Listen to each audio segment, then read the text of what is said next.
Welcome to the Liberated Feminine Podcast. I'm Lucy Lampe, your host, and in today's episode, a much requested topic on choosing yourself. Ooh, deep breath for this one, because honey, if you have found yourself chasing, begging, pleading, convincing, trying to talk someone into why you're someone that they should be with, or why you are worthy of their love, their affection, etc., etc. And FYI, this doesn't just apply for those who are dating, but also those who have been in relationships for a really, really long time. And this is a conversation that I tend to have with a lot of women who have been in long-term relationships, because there comes a point where they are no longer who they have been. Maybe that's you. Maybe you have awakened to your spirit, your soul path, your eros, your sexuality years into a relationship. And you are unrecognizable. You're more free, more liberated, more passionate, more confident, more radiant, whatever that may be. And maybe your partner is not quite in that same trajectory with you. Now that's maybe another conversation or a series of many conversations, but how do you choose yourself? Regardless of what is happening in the external, regardless of how anyone is perceiving you or choosing or not choosing you. And here's the other thing. Let's say you have a beautiful, healthy relationship that was already, it's not like it was chaotic and there was a lot of, trauma and pain. More likely than not, there is some of that. I know there certainly was in my reference points. But even if it is a harmonious, beautiful, loving relationship, let's say, and your partner is choosing you, there is a next level of choosing you that will open up when you choose yourself at that deeper level. So what does it mean to choose yourself? Now, choosing yourself is not, this is a lot of confusion here around this concept that if I choose me, that means I have to unchoose everybody else. There's no space for me to choose me and my children. What the fuck? No, that's not what this means. There is space for it all. But what the universe really wants to soften you to is this abundance, that there is space for it all. But when we have been operating in such a small, through such a small lens, or breathing through a tiny straw instead of taking deep exhales, deep inhales, it's going to be a very different experience, an uncomfortable experience to be so free as to be able to breathe in a full, deep breath. What is this? Oh my God, this is completely different than sucking through one little straw to try to get enough oxygen to survive. And so part of choosing yourself is recognizing that you're not choosing yourself at the detriment of choosing others. Now, there may be seasons, especially initially, where you start to really discover your truth and your needs, your desires, your heart, the ways that you have been people-pleasing or enmeshing or, outsourcing your happiness, your joy to other people. And then all of a sudden you want to pull back because you really want to take that back for yourself and say, okay, I want to be fully responsible for me. And that's kind of part of the swing of the pendulum, so just recognize that is typically part of the process and honor that.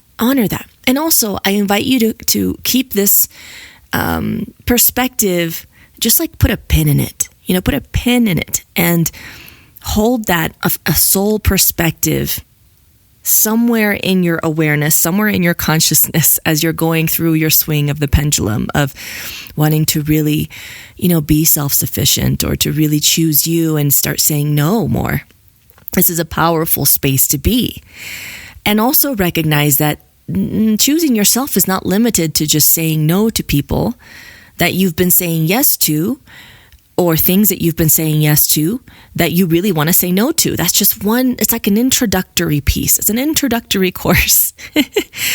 The real mastery of choosing yourself is in knowing how to nourish yourself, how to choose the truth of your heart, the integrity of your heart, the values that align with you, the things, the people, the places, the experiences that align with what you feel on the deepest level that your soul is here for. That you choose that over convenience, over comfort, over expectations, and that you can hold this coexisting reality that trusts that those who are in your life, that are aligned to be in your life, as you choose yourself, you are free to choose them also.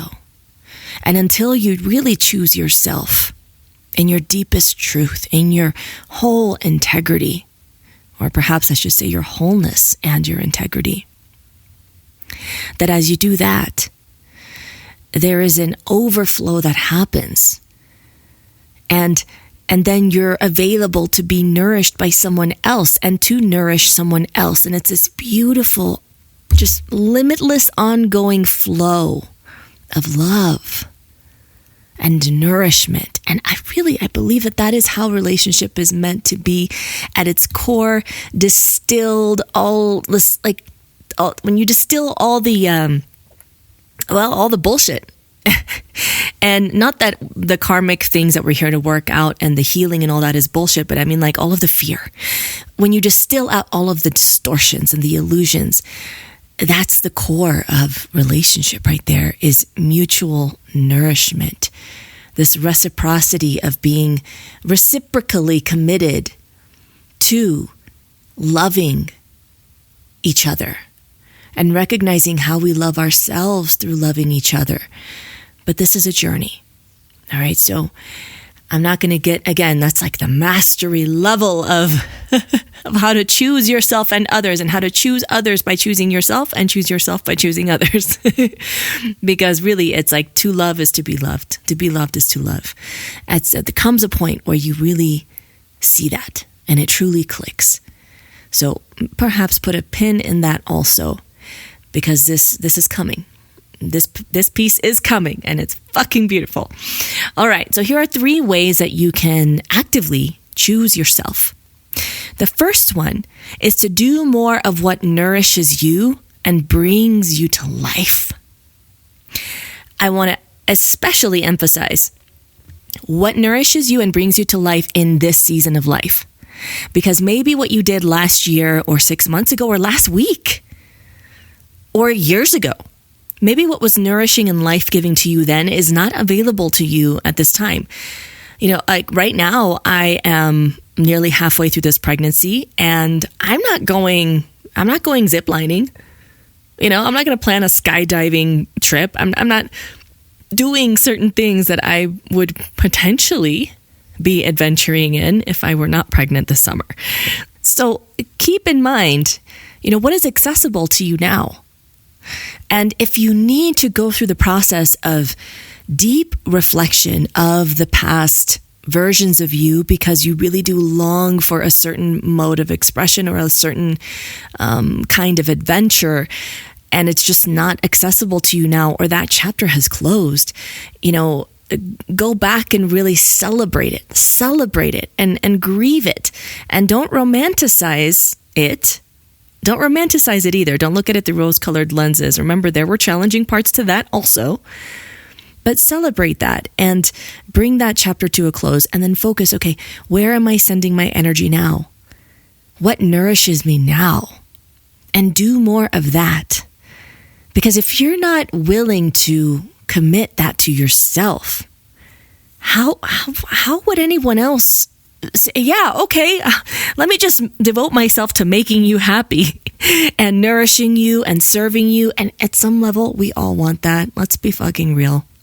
We all want someone to come and say, hey, how can I make your life better in this moment? Like 50 times a day. Okay, maybe that's a little excessive. That would be a little annoying. But you know what I mean. You get the point. We want someone to be willing to go out of their way to really love on us. And so many of us are not willing to do that for ourselves. So I am calling this shit out, sister. I'm calling it out. This is how you choose yourself. You don't wait for somebody to choose you. When your man, your partner, this person that you want to really deeply, fully choose you, sees you choosing yourself and saying, yeah, I'm going to do the challenging thing, the uncomfortable thing, the thing that I'm not really in the mood for, but I really want to. Because I know the way that I feel when I show up for that. And when they see you loving on yourself, their level of respect for you, there is no replacement for that, because there's nothing they could do to compensate for that. They can only amplify what's already there.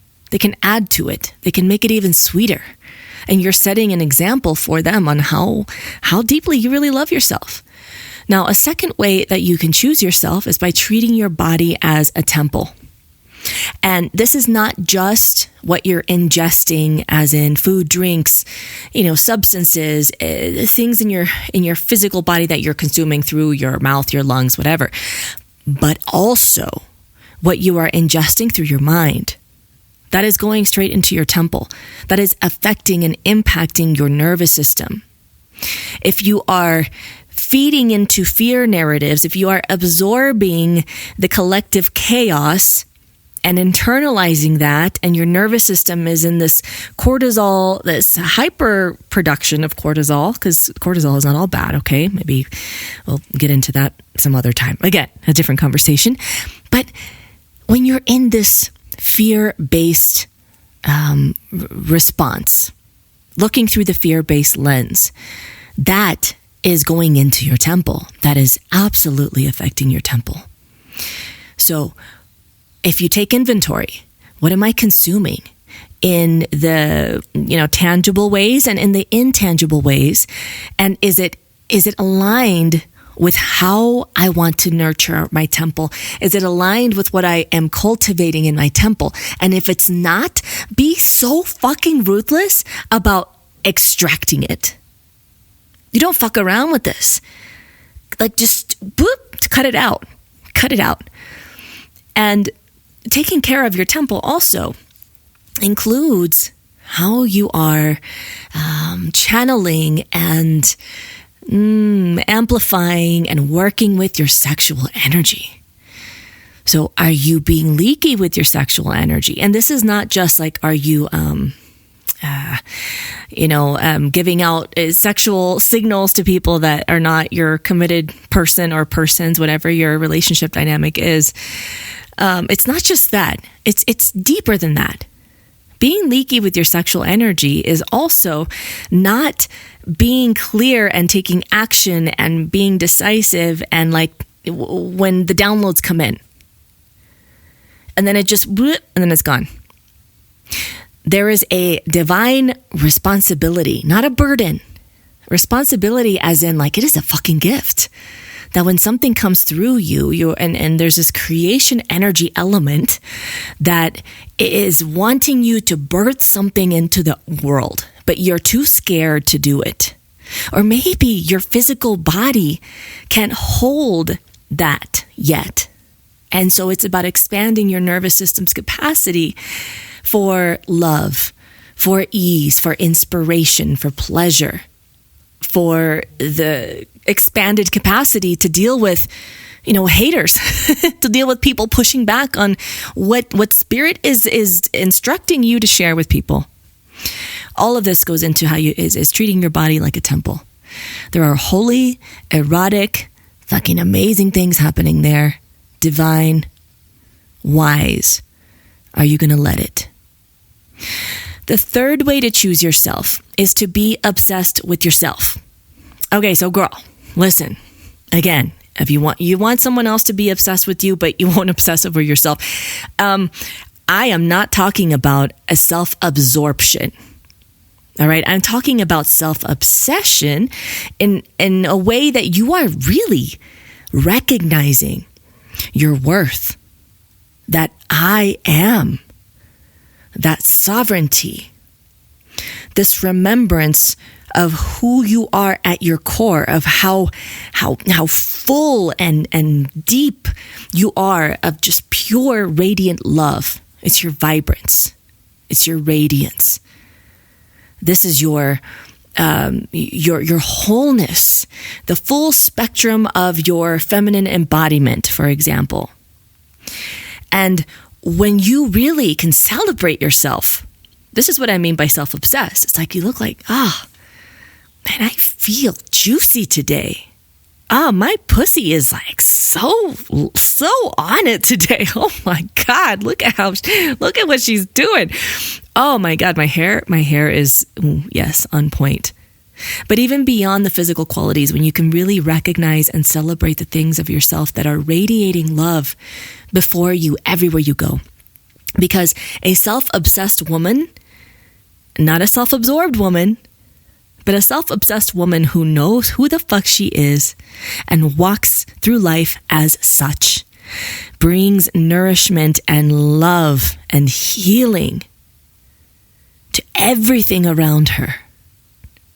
Even when life is not easy, even when life doesn't feel soft, she carries this softness to love itself. She carries this openness.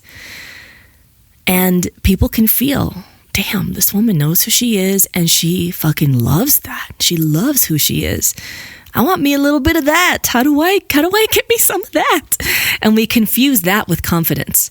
No, honey, that is your heart's liberation that you're walking around embodying. So I would love to hear from you. Which of these ways of choosing yourself is resonating with you? Which one do you feel drawn to doing more of? Or maybe all three. But don't just listen to this podcast and receive the information. Yes, absorb it into your temple. Yes. And take some action. Make a decision.